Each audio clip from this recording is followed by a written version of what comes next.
Oh man, this is really tough. What is the Heinz Buffer Ranch of songs? Because I know that this is going to be definitely one of the ones you clip and put on TikTok.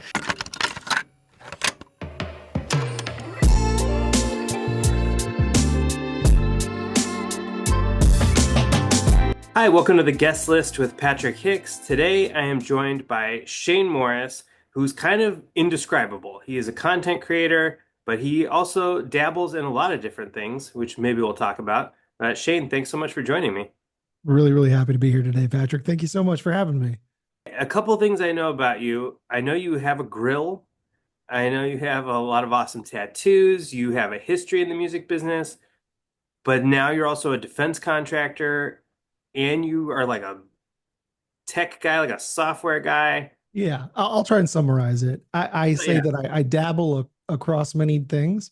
I was lucky when I was a younger man to have a successful career in music with a lot of really talented people, and that became less appealing to me as I got older and got married and started a family.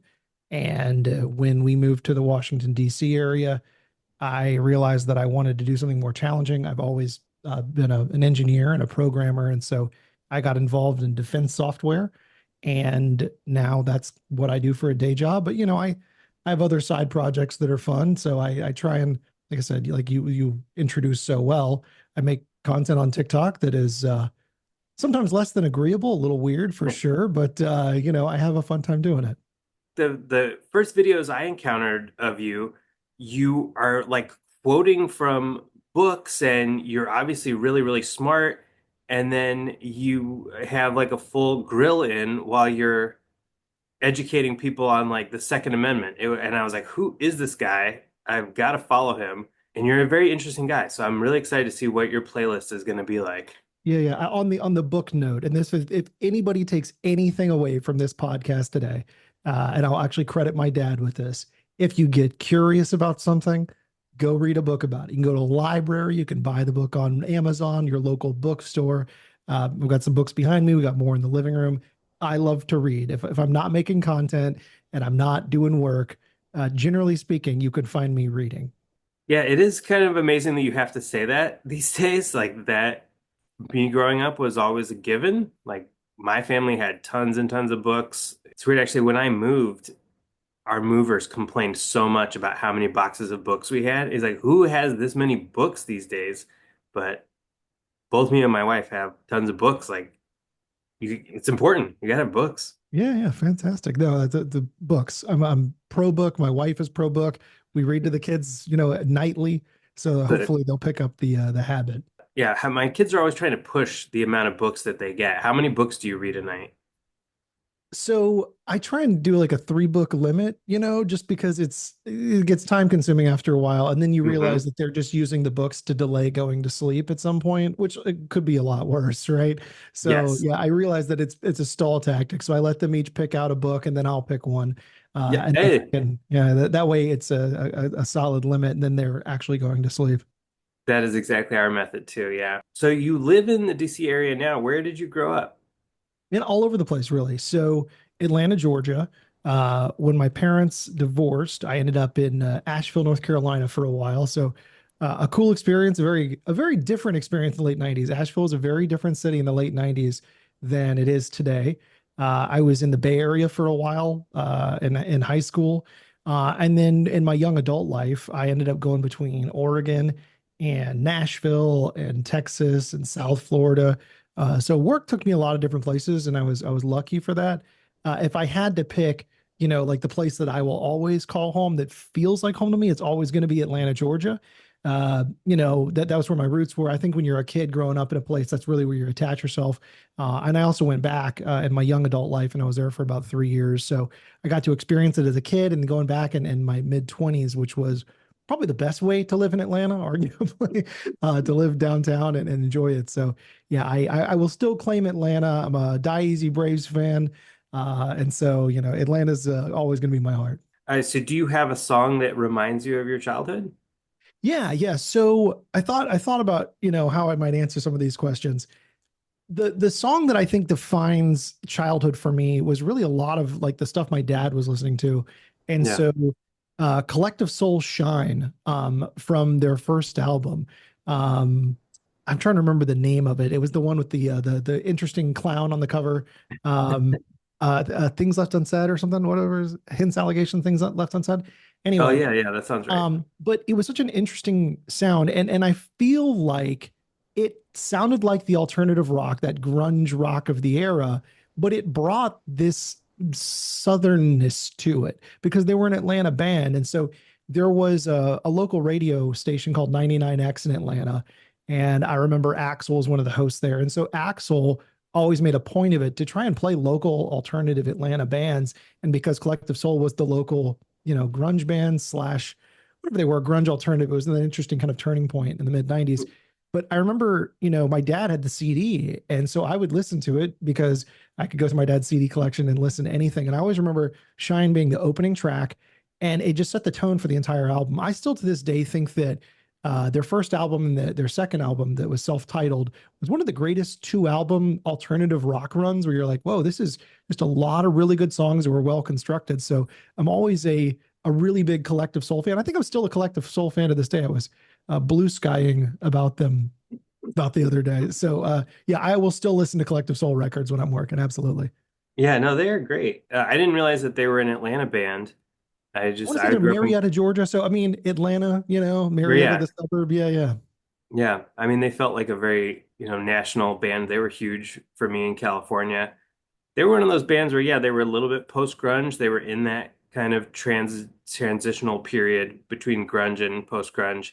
And I remember being a kid and being like, this great music will never end. Like, here's a new great band. Like, we're gonna have great music that sounds like this forever. And then it was too short a time, but Yeah, they were good. the Clinton years were a good time for alternative music. It's like the what was it, Portlandia, the dream of the 90s, or Alive in Yeah, Portland, where it was just like it felt like music of the era. There was this hopeful kind of tone to it where Nirvana and all the Seattle kind of darker sounds came out. It was pushing back. And then there was this interesting sound that happened with, Stone Temple Pilots and Collective Soul, where it felt energetic and fun and bright and hopeful. And sometimes the lyrical content was pretty morose, but the actual songs were uplifting and fun to sing along to. And yeah.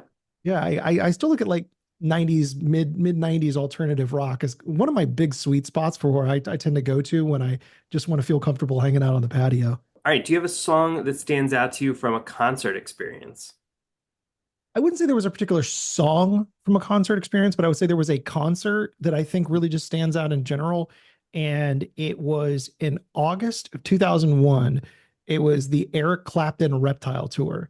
And Mm, so my dad is a huge guitar collector, a virtuoso guitar player. My dad's an amazing guitar player. And so he's always been a huge Clapton fan. And so it was an opportunity where my dad and my sister and my stepmom and I went to the Oakland Arena and saw Eric Clapton play live. And it was one of those moments where I got to connect with my dad and I got an appreciation for what he really loved. But then in that moment, I was like, wow, this is a really cool experience. Eric Clapton is obviously one of the greatest musicians of our time. And and there was also this cool window to the world where August 20th of 2001 was, right before 9/11. So I felt like for me, there was this big shift that happened. I think, I was a freshman in high school when 9/11 happened. And so that was like the last concert I saw that felt like it was in the old world, if that made sense, where it was this world where I was a kid and things were safe. Because, I was in eighth grade, rising eighth grader, going into ninth grade in that time period. yeah. And it was that last moment that was like safe, and it was just, music I could enjoy with my dad, and I was with my family, and it was just, I remember my dad bought my sister and I the matching t-shirts and all that.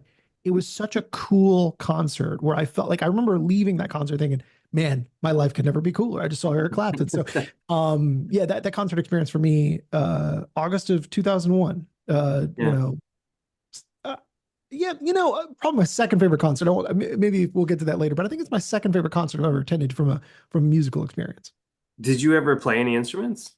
Yeah, I'm a decent bassist, a decent guitar player. I'm not, I think Not a after virtuoso having like your worked in the dad. music, yeah, when you work in the music business, you're like, I'm okay, but I've met professionals, and so I always tend to grade myself next to them. And so, my friends are like, oh, you're good. I'm like, but I'm not. I'm fiddling at best. I know good Right. guitar players, but I'm not one of them. When did you start getting into like managing artists and stuff like that? would have been 2007. Okay. Um, so yeah, I came about it in a really strange way where I had come in on the tail end of MySpace Music when MySpace was getting sold, and I had met a lot of people in the music business through MySpace Music because at the time MySpace Music was the largest streaming music platform, Yeah. and which is a strange thing to say aloud today. And I had made friends, and I think a lot of a lot of music management is about trust and knowing people and believing that these people have your best interests at heart. And just by knowing people through the LA community, because the MySpace Music's record label was there in Beverly Hills, Hmm. I was asked to, name dropping is tacky, but there was a couple different artists who had come to me and they were like, "Hey, if you ever decide to continue with this after the MySpace thing, we'd love to have you come in and be a GM for us." And I was like, "That sounds really cool," because I was mostly just focused on the deployment side. I was making our e-commerce sites, our touring sites. I think today a lot of bands take it for granted that you could post your tours on bands in town and make a Shopify store. Right. In 2007, or really when I first started making artist sites and e-commerce sites in 2006, it was difficult even for me as a developer because none of the tools existed. And so I was able to work with more established bands right away because they were the ones that actually had things to sell. And that's how I kind of got into that side lane there. And then it was sort of an extension. I think being an early digital developer and e-commerce developer made me a natural fit in a business that was rapidly moving away from physical CD sales and moving into streaming and touring and the I would call it the universe that is consistent with what we see today really started right around 07, 08. Moving on with the playlist, what is a song you associate with a specific activity? Like, do you listen to music while you code, a driving song, something like that? Okay, song that I listen to, like a specific activity. If I'm coding, I tend to listen to very mellow early dubstep before this Oh, maximalist stuff. So the okay. one that I'll say the song that really got me into dubstep really early on was on a Danny Howells mixtape. It was by a band called, or a group, a band group, whatever we're calling them, Telephone Tel Aviv, called Sound in a Dark Room. And it's Hmm. this expansive dubstep song. And I think a lot of people take it for granted that dubstep by definition is a 140 BPM kick on the first, snare on the third. But I think the more Americanized version of dubstep is what people associate this maximalist, big, noisy thing.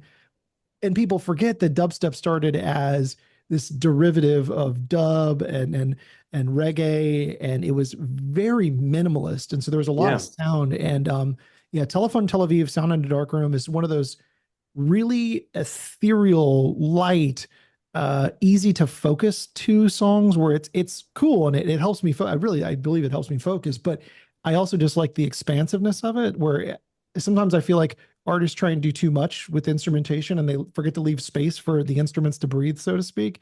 And so that's it's kind of like the go-to where I can go and hit the go-to radio button on Spotify and just find a whole bunch of interesting, mellow, early 2000s minimalist dance songs. Yeah. Oh, I gotta check them out. Were they an American group? Do you know?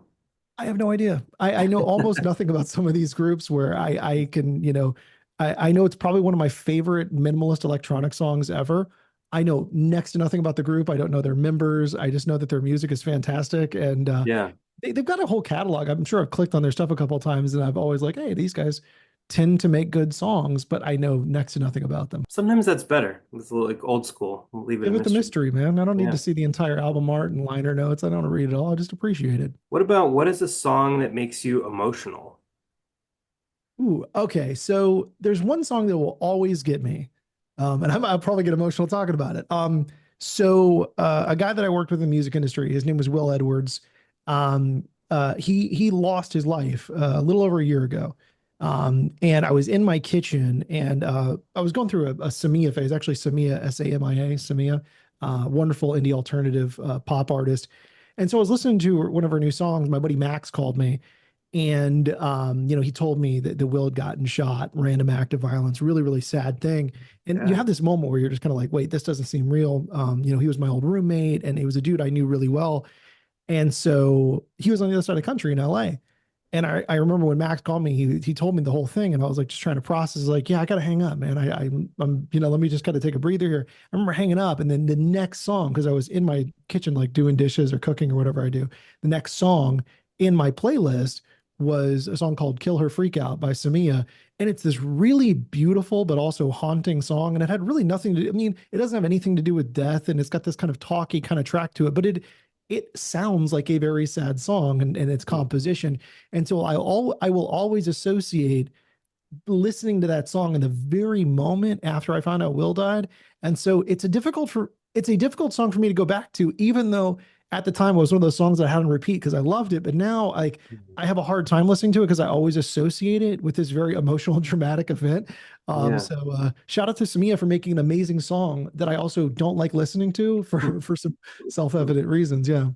Yeah. Oh man, I'm sorry for your loss. But yeah, I definitely have songs like that that I associate with specific people that now is are very hard to listen to. But you know, sometimes if you want to remember that person, then you can put that song on and it works. All right, shifting gears a little bit. What is a song that you associate with a milestone in your life? Uh, I will pick a song called Magenta Mountain by King Gizzard and the Lizard Wizard, which is one of my favorite bands names to say. Love them. Yeah.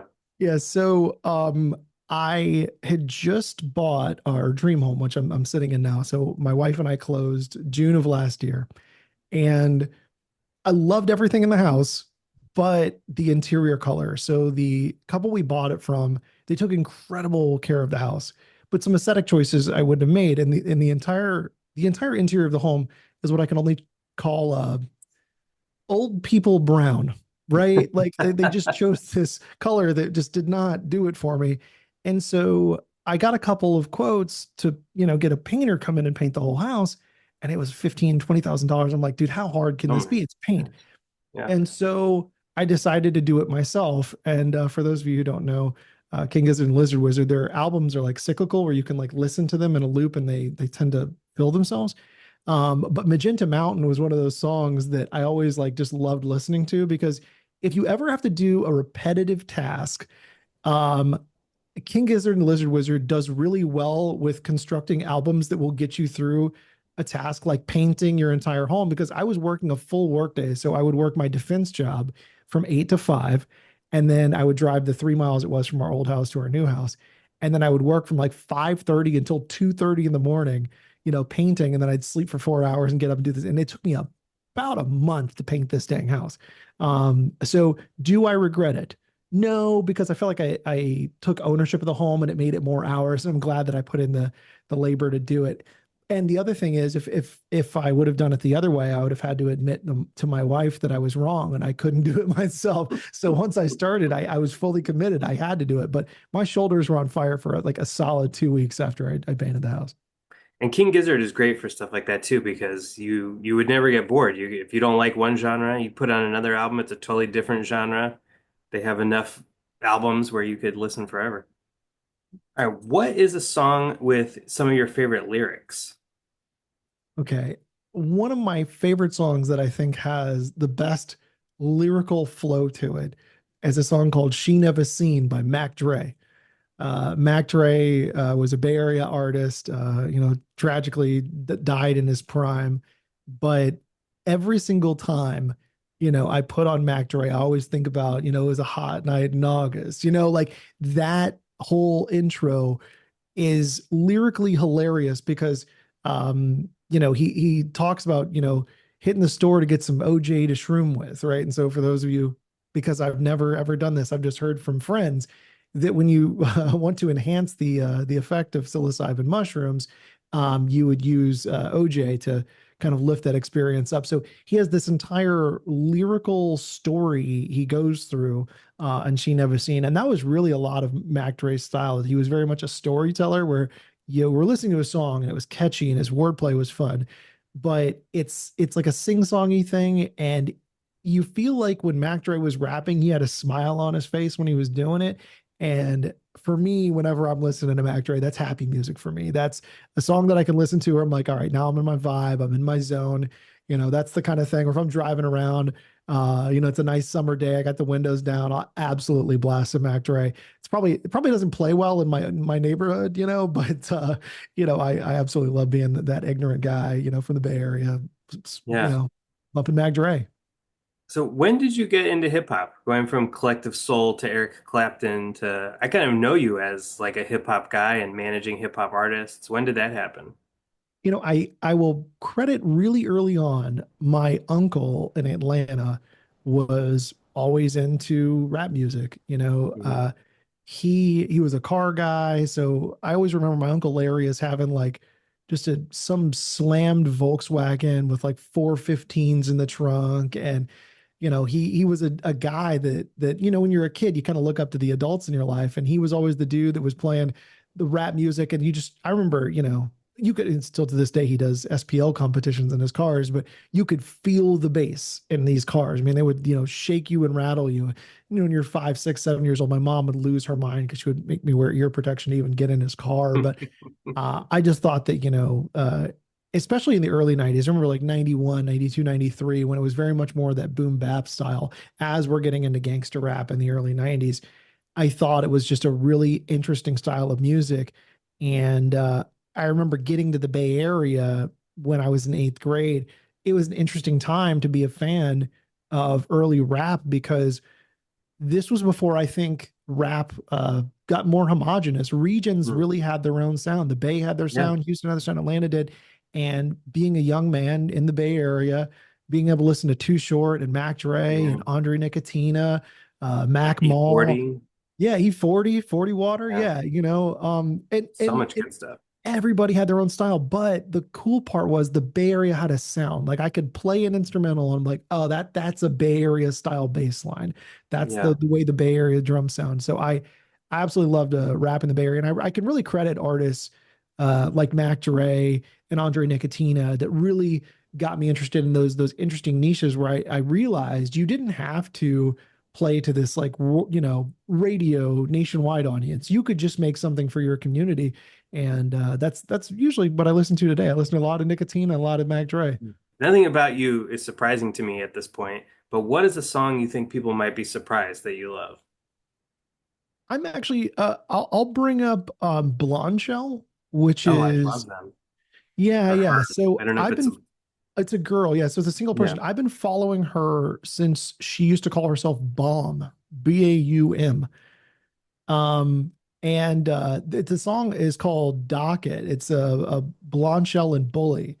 And it's this song about this woman. And I think the song itself is just really brilliant storytelling about how her life operates as a touring artist. So the idea behind the song is she does a show, she meets a guy at a show. She's got a boyfriend that she's dating back at home, and but she's touring. And so she has very poor impulse control and ends up cheating on her boyfriend. And it's a song that I feel like is probably a very honest story. It sounds like the kind of thing that was a real event that happened to her in her life. And I think when artists tell stories about their lives, specifically about the nuances of touring and being a musician and the hard parts of it, right? Maintaining relationships and friendships. Yeah. I think for me, having worked in the industry and see artists kind of tear up their own lives and their personal relationships, that one hit because I was like, I've seen this story before. I know what this looks like. And so the song itself is brilliant, really beautifully constructed. The instrumentation is great, but I like I like the songwriting. To me, I love a song that feels honest and is still catchy. And so yeah, I'm a big Blonde Shell fan in general. Yeah. Yeah. She started as kind of more like a pop artist, right? And then Blonde Shell is more like kind of a rock kind of thing. Yeah, yeah. Bomb was pop music without a doubt. Yeah. And then she got gritty one day, and I was like, "Oh, this is great! This is fantastic! You turned a corner. I don't know why, but I'm still a fan." I think that sometimes if you have natural songwriting talent, it'll transcend, what type of production style you're putting behind it. And she's one of those artists that's been able to make that transition successfully. All right. What is a song that you love that somebody else introduced you to? I would pick, and it's one of my favorite songs. It's called Punk Rocker by Teddy Bears and Iggy Pop. And I want to say it was probably the summer of '07 or '08. And I had a friend of mine who was a radio DJ in the Bay Area that he knew a guy down in Vegas. And so we were going to go down to Vegas and go to this hotel party at the Palms. And the DJ there was a friend of his. And this is one of those funny moments in life where I realized that I was around a whole lot of people that were a lot cooler than me, because all of a sudden the people that I was in the room with were like famous people at the time, and they invited me back to their suite, and I was just hanging out, and I'm thinking, I'm in the room, I'm like, do these guys know I'm here? Like, do they know that I'm not cool enough to be in the room with them? And then I realized, like, well, maybe I am. Maybe that's just, the vibe. And so the during the DJ set, this song had come on, and it was super catchy. And after the DJ set, I went back to the suite, and the DJ was there. I was like, "Hey, dude, there was a song playing," and it was like, "I'm a punk rocker." Yes, I am. Like, what was that song called? Because this was pre-Shazam. I didn't know how to look it up. Yeah. And I was like, "Oh yeah, it's called Punk Rocker."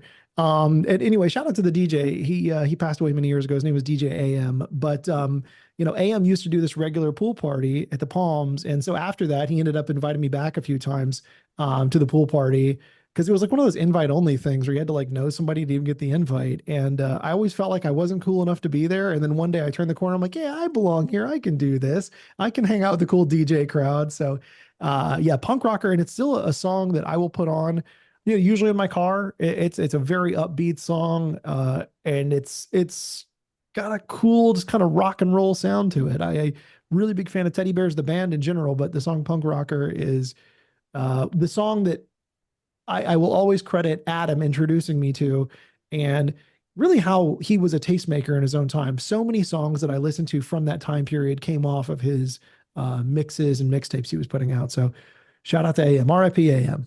What about the other way? What is a song that you love that you introduced somebody else to? Uh, I would say Blur by Mo and Foster the People. I think it's her name. It's like Mo with like the little slash through it. Is that what her? I don't know how to bring Moo Mo. I don't know. It's one of those foreign alphabet things. It looks like an O. Anyway, Yeah. yeah, it was right around the time my wife and I got married. So this would have been in spring of 2019. And I remember Blur was just a song that I thought was like super interesting and upbeat. And I loved the bass line behind it. It was super bouncy. And I remember, when we were moving down to Houston right after we got married, it was a song that I had on repeat a lot. And Sarah loved it and I loved it. So I remember we'd always like agree to play, certain playlists in the car. I get the aux cord, you get the aux cord kind of thing. Yeah. But Blur was one of those we could agree upon. And I know it's still a song that we'll put on and listen to her playing outside the patio. It's a song that I still love to this day. So Blur, great track. All right, so you've mentioned a couple like collaborations in a row. One of the other things I know about you is that one of your favorite things is a collaboration between buffalo sauce and ranch called Heinz Buffer Ranch. You've made many, many videos about Heinz Buffer Ranch. Got the Heinz Buffer Ranch, man. Yeah. What do you think is the musical equivalent of Heinz Buffer Ranch? What's a song that is like the Heinz Buffer Ranch of songs? What is the Heinz Buffer Ranch of songs? You can interpret that however you want. You know, um, what's that? Oh, it's oh man, this is really tough. What is the Heinz Buffer Ranch of songs? Because I know that this is going to be definitely one of the ones you clip and put on TikTok. I actually, it's a more recent track, and I'm trying to remember the name of it. It's Tame Impala and Justice. It's one of the singles off of that new Justice album, where you've got this interesting kind of alt rock pop thing with that really drivey French house sound. I'm struggling to recall the name of the song right now, but I love Justice, one of my favorite, electronic groups of all time. I love French house in general. And I'm not going to say I love Tame Impala. I think I like Tame Impala as much as the next guy does. But if I had to pick one, you've got this very interesting French synth thing going on, and then these Tame Impala alternative vibes happening at the same time. Is it Never Ender? A I think couple. it's Neverender. Yeah, yeah, there it is. Yeah, yeah, yeah. But it's an interesting track because it is two things. There you go. It is like the smooth, creamy taste of Heinz Buffer. No, it's it's two things that you wouldn't expect to work. Not to say that they aren't complementary, because they are after you've experienced them, but there are so few things that I think are going to mix well with French house. It's been one of the interesting points of like Daft Punk, where I feel like their collaborations, they tend to overshadow whoever they're collaborating with, because Mm, Daft Punk has a sound, and if you want to do a Daft Punk song, it's a Daft Punk song now, right? Whereas I right. feel like with Justice, they didn't overpower Tame Impala. So it's, like with Heinz Buff Ranch, you get a little bit of Buffalo, you get a little bit of ranch. Neither one's overpowering the other. So I would say, yeah, Never Ender by Justice and Daft Punk. That was a tough question. Yeah, no, that's a great answer though. I love the Justice comeback because I remember their first album when DANCE came out. Like I loved them, and then I feel like they disappeared for a while, and then this last album is really great. Yeah, I think people will be surprised to find out I am a Justice super fan. I love their live albums the most, Mm, where, kind of like how Daft Punk did a live 2007, Justice has live albums they put together. And I think that when they do their performances live, their songs have more energy. They tend to blend well together. So for me, the Justice live albums are better than their studio albums. Those are the ones I listen to, like if I'm working out usually. And so, yeah, but I'm a huge Justice fan. all right, what is the most recent song that you've fallen in love with? Most recent song I've fallen in love with is by an artist that I don't think gets enough credit at all. And I've talked about them once or twice on my TikTok. Charlie Bliss. The song's called I Don't Know Anything. Charlie Bliss, I got into when they put out this song called Ruby, I believe. It was a couple Yeah, years I back. remember this song. Yeah. And I was like, wow, what a great pop band. And they put out an album last year. I want to say it was last year, called Forever, and it may be one of my favorite albums of the past 5 years. It's just a pop album that I absolutely live with in my head. And for me, I Don't Know Anything is a song that is self-referential to the fact that they're basically making 90s rock revival music. And it's kind of what you and I talked about at the very beginning, where the songs that I find myself most attached to stylistically and from a production standpoint feel like 90s rock. Whether it's Cake or No Doubt or Collective Soul, or there was that entire pop rock alternative. It really was a genre fusion, genre bending environment to be in. And I feel like their album really captures a lot of that, where I hear parts of Garbage and I hear a little bit of No Doubt. And then there's elements where I'm like, that sounds a little bit like STP. Like, okay, like they to me make 90s rock revival music. And I Don't Know Anything, I think, is the best song on their album from a production standpoint. Like, I think they really put it together. I think it's a tragedy that Charlie Bliss is not a much bigger band, but I also think that one of the reasons that they're not is they're making music for people like you and me that want to listen to 90s rock. And I don't know that a younger audience even has that frame of reference for how cool that kind of music is. So it tends to be dudes, with bald spots and yeah, we're probably the least cool audience, but like I've bought the vinyl, I've bought the shirts, I've done everything I can to support them, except for seeing them live. I don't, it's tougher. You get it. You're a dad. It's tough to get out to a concert, got to get a sitter, got to plan a whole day around it. Maybe I will though. Hopefully I can. Shane, this was fantastic. I think you made an awesome playlist. What do you have to promote right now? Well, what do I have to promote right now? This will be the strangest promotion on the show. So the most recent product that I've been working on has nothing to do with music, but I'll promote Gabriel. That's GABRL.com.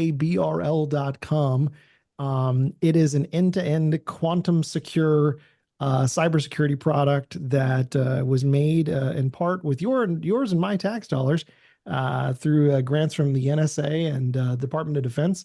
It has been used by our intelligence agencies for about the past 7 years, but due to the way government contracts work, it is now something that I can get out and share with the world.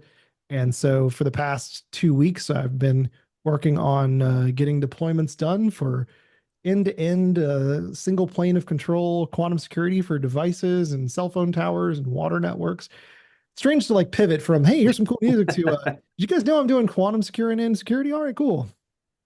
That's why I That's wanted what I you do. on. You've heard the stories, now hear the songs. Go to wherever you listen to music, Spotify, Apple Music, Tidal, and you can listen to today's guest's personalized playlist. if you search for The Guest List with Patrick Hicks.